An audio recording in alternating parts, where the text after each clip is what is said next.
¿Qué tal todos? Bienvenidos a Sin Reserva, hoy desde la Plaza de Bolívar con un senador que ustedes conocen seguramente, pero no conocen su parte humana. Iván Cepeda Castro, 54 años, por el Polo Democrático, y su pasión lo que está haciendo en este momento, trabajar, senador. ¿Le encanta el trabajo? Mire, aquí también, para los señores, estamos en la campaña del sí, sí a la paz, sí a Colombia. ¿Le encanta el trabajo, senador? Bueno, no, realmente yo soy un obsesivo del trabajo. Mucho gusto, gracias, muy gentil. Sí, señor, claro que sí. Mire, pues, muy amables, señores. Y aquí también.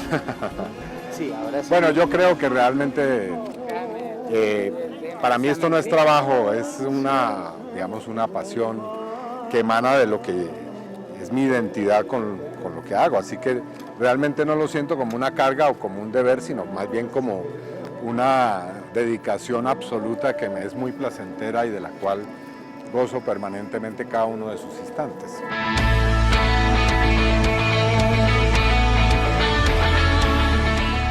Comencemos a conocer en Sin Reserva al ser humano que hay detrás del senador que muchos conocemos, Iván Cepeda. Usted nace en Bogotá y vive sus primeros años aquí en la capital del país. ¿Qué recuerdos tiene de esos primeros años? Porque tengo entendido adicionalmente que a usted le toca viajar, exiliarse con su familia por un tema político desde muy pequeño. Bueno, yo nací en un hogar de luchadores sociales, periodistas. Mi padre y mi madre desde muy jóvenes se dedicaron al activismo político, pero también a trabajar con muchas comunidades, y parte de ese compromiso consistió en irse a vivir a un barrio de invasión, Sí. el barrio Policarpa Salabarrieta, que fue uno de los primeros barrios que hicieron los campesinos que estaban en Bogotá huyendo de la violencia de muchas zonas del Tolima y de los llanos. Así que ahí fuimos a vivir, fue una etapa difícil. A mi padre en ese momento de mi nacimiento, lo habían acusado de haber hecho un reportaje en Marquetalia, que es, Sí. digamos, la cuna del conflicto armado.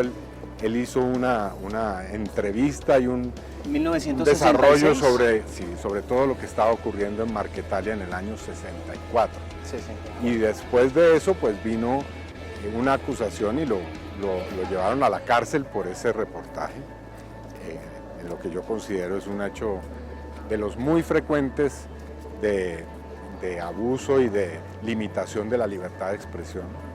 Y así que esos años eran años difíciles, años de constantes allanamientos, de muchos hechos de persecución, y digamos que esa primera etapa me tocó vivirla entre Bogotá y Popayán. Mi familia paterna era de Popayán, es de Popayán, y ahí muchas veces tuvimos que ir a acampar un poco porque en esa etapa había realmente condiciones muy difíciles para la actividad política.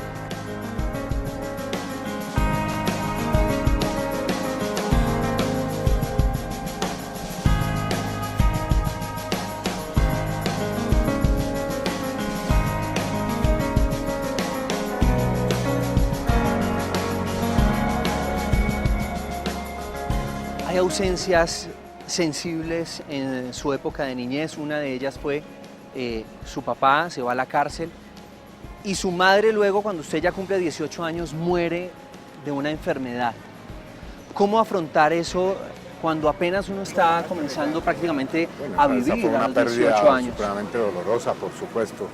Ya en todas esas etapas de persecución habíamos sentido con mucha frecuencia la ausencia de uno o de otro, de mi padre o de mi madre, pero bueno, también yo debo decir que tuve una infancia y una juventud bastante feliz en medio de todas esas persecuciones. Con mi hermana tuvimos un hogar privilegiado, ¿no? Padre y madre eran seres excepcionales que nos brindaban todo su afecto, todo su cariño en medio de esas condiciones difíciles. Usted desde los 13 años ya se ve de pronto cuál camino va a coger. Empieza la política en un grupo juvenil. Sí, yo rápidamente me vinculé a la Juventud Comunista y a las asociaciones estudiantes que trabajaban en esa etapa por distinto tipo de luchas sociales y de reivindicaciones sociales. Y lo hice más por una convicción personal que por una herencia. Sí. Yo recuerdo que a mí me marcó muchísimo el golpe que hubo en Chile. Digamos, en esa etapa, la esperanza, estoy hablando de comienzos de los años 70, la esperanza de muchos estaba puesto en lo que estaba ocurriendo en ese país, donde había triunfado por primera vez un gobierno de izquierda por una vía democrática, legal. Sí. Y entonces ese golpe fue muy impactante, es decir, las escenas del bombardeo del Palacio Presidencial, el hecho de que hubiesen asesinado a Salvador Allende, a Víctor Jara, el cantante popular que había respaldado todo ese proceso, todo eso a mí me marcó muchísimo, unido a lo que ya había comenzado a evidenciar desde la época de mi trabajo con los estudiantes y el haber ido a los barrios populares, en fin, todo eso marcó para mí una experiencia que terminó siendo la definición de mi militancia política.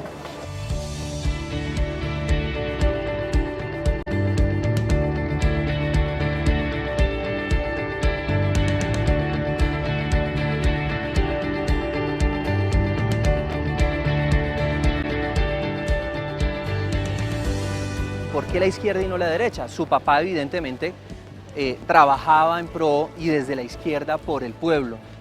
¿Usted cree que eso lo heredó de su padre? Yo diría que yo heredé de ambos, de mi padre y de mi madre, cierto tipo de, digamos, predisposiciones natas a la política. Sí. ¿No? El interés digamos, por la cosa política, por lo que está ocurriendo en el mundo de la política, pero también por el trabajo social. Todo eso es evidentemente una herencia, pero la decisión, la conciencia política no se hereda. Sí. Eso tiene que ser un proceso consciente, autónomo y propio. Nadie lo puede a uno convencer de que tome esa decisión.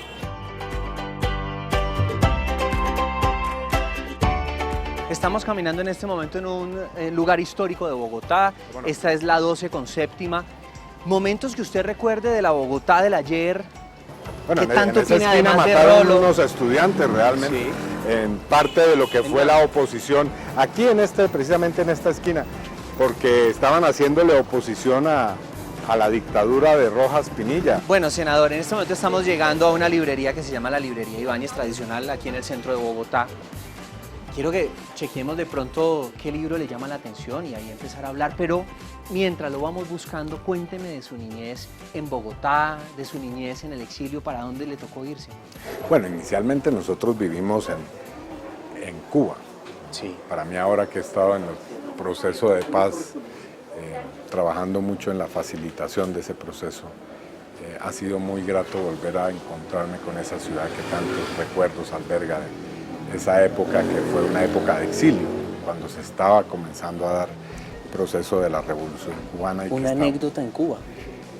Bueno, yo en esa época realmente era muy niño, pero sí. Yo recuerdo que en esa época nosotros teníamos una constante presencia en nuestra casa de dirigentes de la Revolución Cubana y en un momento yo recuerdo haber visto a Che Guevara saludando a mi padre en alguna de esas reuniones sociales que se hacían. ¿Eso a futuro lo marcó de pronto? Bueno, por supuesto, porque años después, cuando tuvimos que ir a Praga, nos enteramos de la muerte de Che Guevara. Eso fue un recuerdo que marcó mi infancia. ¿Praga? ¿Le tocó irse también a Praga? Sí, porque el exilio realmente duró varios años. Mi padre no pudo regresar al país después de sus años de prisión. Y vivimos en Praga hasta 1968, 69. Llegamos a Colombia cuando se iba a acabar el Frente Nacional y entonces estaba siendo elegido popularmente el candidato de la NAPO, Rojas Pinilla, y después cómo se vivió esa digamos, pérdida de la elección a manos de Misael Pastrana Borrero. ¿Qué edad tenía usted cuando llegó a Colombia? Yo ya en ese momento tenía 8 años.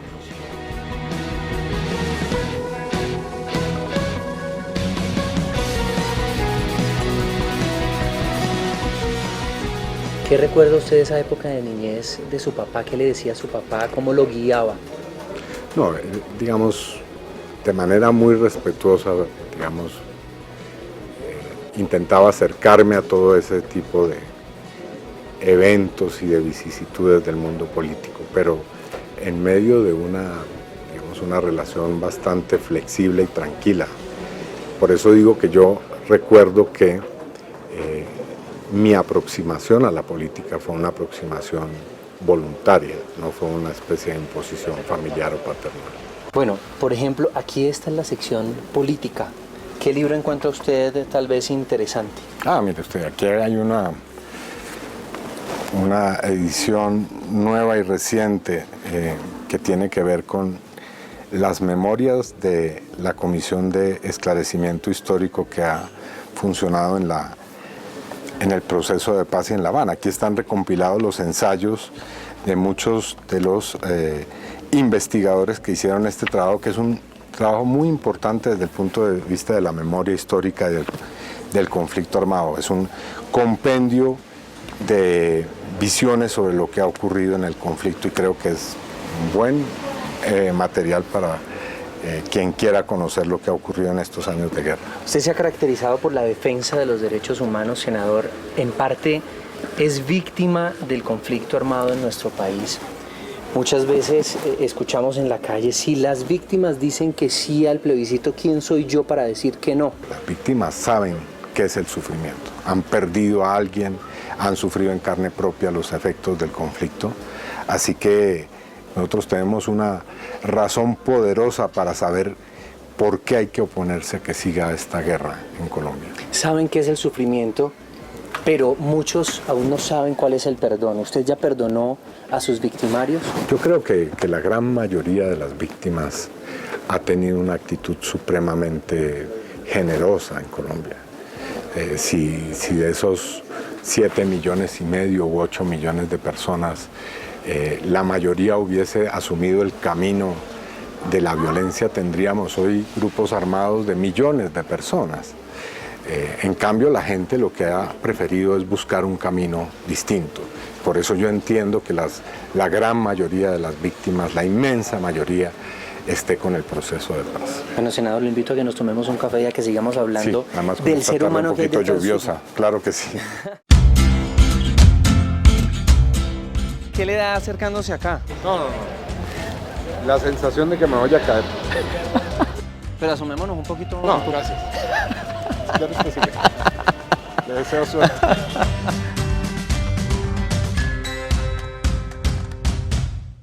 ¿Sabe usted quién puede presentar proyectos para que se conviertan en ley? En Colombia pueden presentar proyectos de ley los senadores y representantes a la Cámara, los ministros, las altas cortes, entre otros altos funcionarios del Estado, quienes poseen iniciativa legislativa. También la iniciativa legislativa es un mecanismo de participación que faculta a los ciudadanos, a concejales o diputados del país a presentar proyectos de ley o de reforma a la Constitución. Para presentar una iniciativa popular por parte de los ciudadanos se debe elegir un comité promotor de la propuesta e inscribir la solicitud. Luego se debe recolectar un número de firmas válidas igual o superior al 5% del censo electoral. Si se cumplen estos requisitos, la registraduría expedirá la certificación. Con esto, el proyecto de ley o de reforma a la Constitución podrá ser radicado en las secretarías del Congreso y deberá iniciar su trámite con mensaje de urgencia para que tenga prioridad sobre los demás proyectos.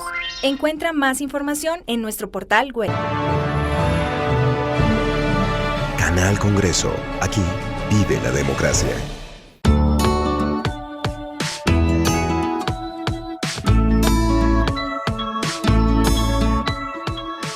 Seguimos en Sin Reserva, hoy conociendo al ser humano detrás del senador Iván Cepeda. Bueno, senador, ¿qué quiere tomar? Yo un tintico. Un tinto. ¿Cómo le va? Yo también, regáleme 2 tintos si es tan amable. Perfecto. Muchas gracias. Muchas gracias. Bueno, vamos a conocer un poco más del ser humano, como es la premisa de este programa, y quiero saber cómo se define el senador Iván Cepeda. ¿Quién es el senador Iván Cepeda? Bueno, yo diría que soy una persona sencilla, que tiene una vocación y una muy marcada destinación al trabajo con la gente, al servicio público, a la búsqueda de un país mejor, un país en paz. Creo que no hay un detrás de lo que yo muestro. Yo soy una persona que no tiene trasfondos, ¿no? Soy una persona muy clara y muy directa en lo que hago, no me gusta lo artificial, lo que no me representa. Y, desde ese punto de vista no juego a roles determinados, ¿no? Lo que yo hago es lo que soy realmente. Dicen que en la vida está hecha de pequeñas decisiones. ¿Usted recuerda alguna decisión que le haya cambiado la vida y que hoy en día, digamos, la reconozca como tal? Esa fue la decisión que cambió mi rumbo. Hablamos ya de una de ellas, que el día en que asesinaron a mi padre, el haberme prometido que no iba a vacilar ni a cejar hasta no poder de alguna manera honrar su memoria, su vida, lo que fue su trabajo. Y creo que he cumplido siempre con esas, digamos, con esos imperativos que me he trazado.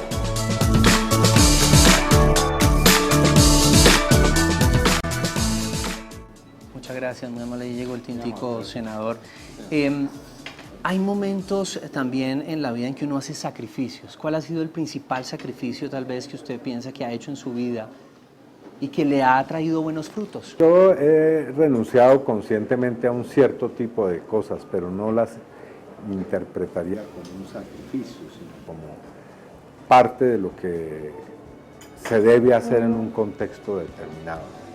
Tengo una vida bastante ascética, es decir, no soy un hombre que tenga una vida muy social, digamos, más bien vivo entre mi trabajo y una vida familiar muy íntima. No soy una persona que le gusta hacer grandes despliegues fuera del hogar o fuera del trabajo, pero interpreto eso como parte de lo que hay que hacer. No me causa, digamos, el sentimiento de un sacrificio o de una pérdida, sino más bien como lo que uno tiene que hacer en determinado momento de la vida de un país como Colombia. ¿Usted ha tomado riesgos en su vida? Sí, yo creo que he tomado muchos riesgos conscientemente y tomo muchos riesgos de manera inconsciente. Me gusta ser inconsciente de los riesgos, ¿no? Prefiero no pensar mucho en qué tan graves son las decisiones que yo tomo. ¿Ha tomado malas decisiones? Estoy seguro de que me he equivocado en muchas ocasiones, pero no creo que haya cometido equivocaciones sobre los asuntos vitales, ¿no? Yo siempre creo haberme orientado por las decisiones estratégicas, trascendentales correctas. Por ejemplo, la que hoy he tomado es una decisión que considero es plenamente acertada, y es que en Colombia hay que trabajar por la paz sin ninguna clase de límites o digamos, obstáculos o condicionamientos. Hay que entregarse a esa labor de una manera total, absoluta.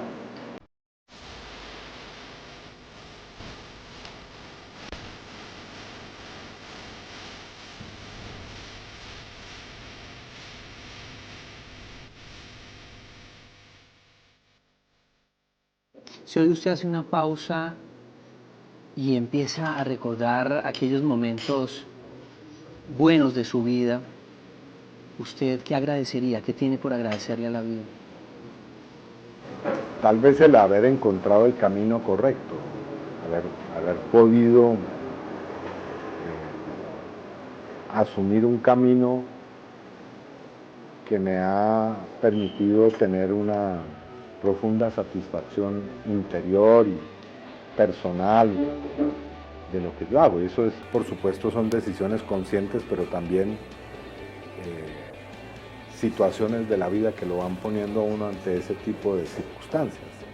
En ese sentido he sido un ser afortunado. Yo creo que el haber podido hacer lo que yo hago es para mí una profunda fuente de gratificación de mi existencia.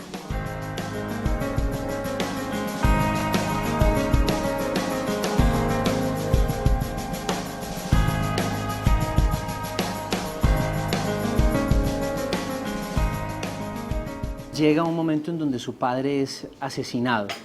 Sí.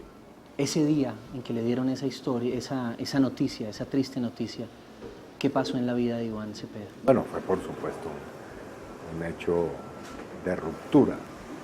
Y eso es un poco paradójico porque en ese momento nosotros vivíamos una situación que hacía prácticamente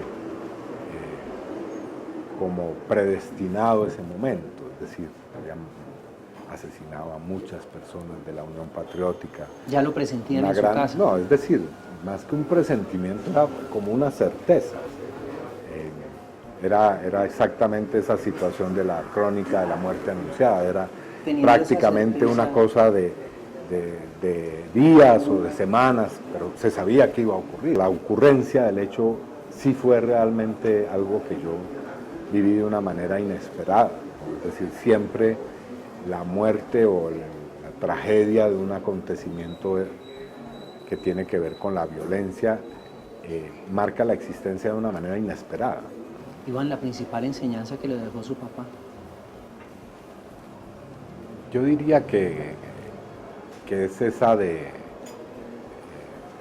darle sentido a la existencia a través de un compromiso muy firme con la sociedad, con los demás, con el país, sin exigir nada a cambio.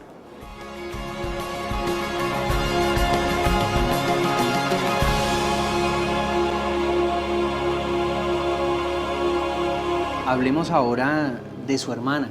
¿Qué significado tiene su hermana? ¿Han sido siempre Sí, unidos? somos muy unidos y tenemos una relación de amistad profunda y de complicidad y para mí es, digamos, una compañera de vida muy importante, ¿no? Con mi hermana hemos tenido, digamos, identidades en muchos planos, plano personal, político. Hemos vivido muchas historias juntos y la quiero mucho.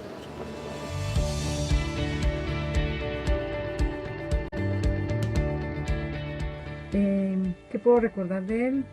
De niños siempre lo admiré, fue un gran dirigente estudiantil, se destacó mucho en las luchas y las lides de los estudiantes en Kennedy. Igualmente cuando estudiamos en Bulgaria fue un estudiante brillante y muy destacado, generando procesos allí de unidad entre los movimientos internacionales que había ahí de estudiantes, haciendo festivales estudiantiles por la paz. Bueno, y siempre en torno a él mucha gente que él aglutinaba y que con el discurso lograba encantar y llegar al fondo de cada uno de cada una de las estudiantes que estábamos allí. Era un factor de unidad muy importante. Pues de chiquitos jugábamos y siempre hemos sido muy unidos, de tal manera que cuando hacíamos travesuras y se rompían las cosas, pues siempre él era el que las tapaba o encontraba una manera muy ingeniosa de cubrir algún daño que habíamos hecho. Una vez, por ejemplo, jugando a la pelota, rompimos un sol porque mi papá era un escultor. Y entonces, aparte de político era un gran artista. Entonces había hecho un sol y jugando a la pelota pues le rompimos los rayos. Entonces él cogió con una vela y la derritió y pegó los rayos. Creo que esa es una anécdota que muestra su ingenio y su fantasía.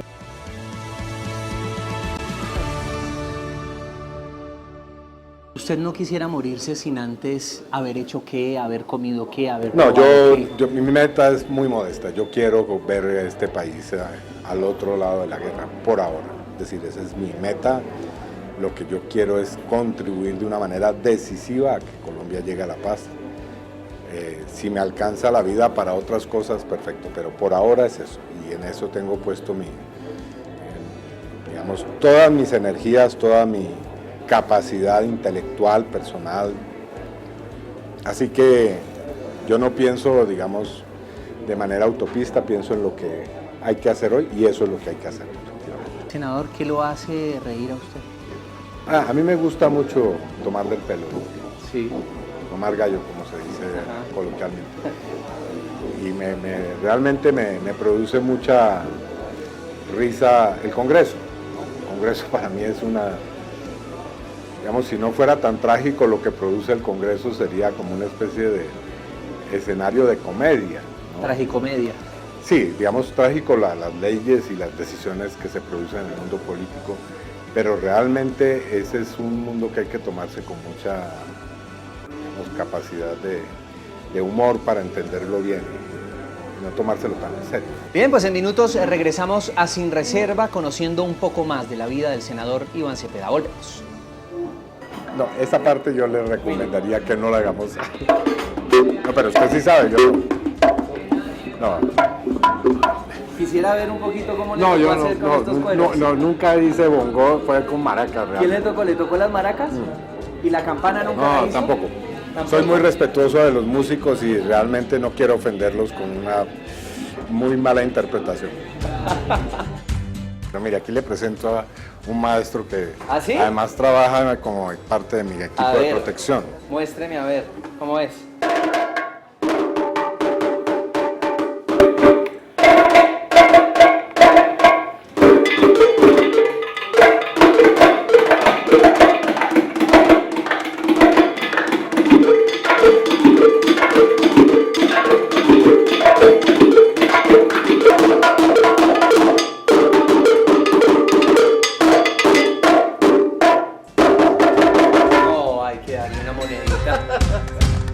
¿Sabe usted quién puede presentar proyectos para que se conviertan en ley? En Colombia pueden presentar proyectos de ley los senadores y representantes a la Cámara, los ministros, las altas cortes, entre otros altos funcionarios del Estado, quienes poseen iniciativa legislativa. También la iniciativa legislativa es un mecanismo de participación que faculta a los ciudadanos, a concejales o diputados del país a presentar proyectos de ley o de reforma a la Constitución. Para presentar una iniciativa popular por parte de los ciudadanos se debe elegir un comité promotor de la propuesta e inscribir la solicitud. Luego se debe recolectar un número de firmas válidas igual o superior al 5% del censo electoral. Si se cumplen estos requisitos, la registraduría expedirá la certificación. Con esto, el proyecto de ley o de reforma a la Constitución podrá ser radicado en las secretarías del Congreso y deberá iniciar su trámite con mensaje de urgencia para que tenga prioridad sobre los demás proyectos. Encuentra más información en nuestro portal web. Canal Congreso. Aquí vive la democracia.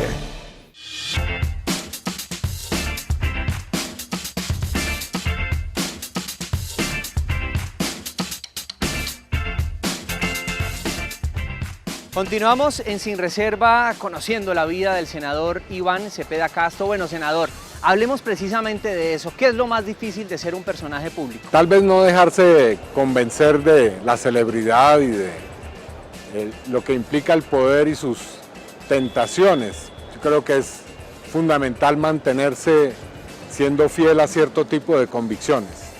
Y el poder es siempre seductor, siempre trae posibilidades de transformarse en algo que uno no quiere ser realmente. En su trabajo diario y de hecho en las redes sociales uno encuentra gente que lo aprecia mucho, pero también gente detractora de sus posiciones. Sí, cuando uno no es un simple veleta, cuando uno no va para donde sopla el viento ni se deja halagar por el poder, tiene que enfrentarse a las consecuencias de sus acciones y sus convicciones. Yo siempre he tratado de ser muy coherente con ellas, así que por supuesto entiendo que haya gente que no le gusta lo que pienso, que no le gusta lo que yo represento, es perfectamente comprensible. Respeto a todos mis contradictores. ¿Usted cuáles cree que fueron esas ideas que lo llevaron a que personas lo eligieran para usted ser senador en este momento de la República? Bueno, yo creo que básicamente el defender los derechos de la gente, el contraponerme a todo aquello que es injusto, que implica la sumisión, la esclavitud, la falta de libertad para la gente. Creo que en mí, mis electores han visto un defensor de derechos humanos y creo que por eso han votado por mí de manera numerosa. ¿Qué significado tiene hoy en día ser senador en un país como Colombia? Bueno, lo primero es realmente entender que es necesario un cambio que incluye el de las propias instituciones. Yo creo que es evidente que el Congreso de la República tiene un alto nivel de desprestigio y antipatía entre los ciudadanos, porque es un símbolo de ese poder que se ha ejercido con privilegios, con indolencia, con decisiones totalmente arbitrarias con relación a los ciudadanos. Y por lo tanto, ser congresista quiere decir, en primer lugar, buscar la transformación del propio Congreso de la República.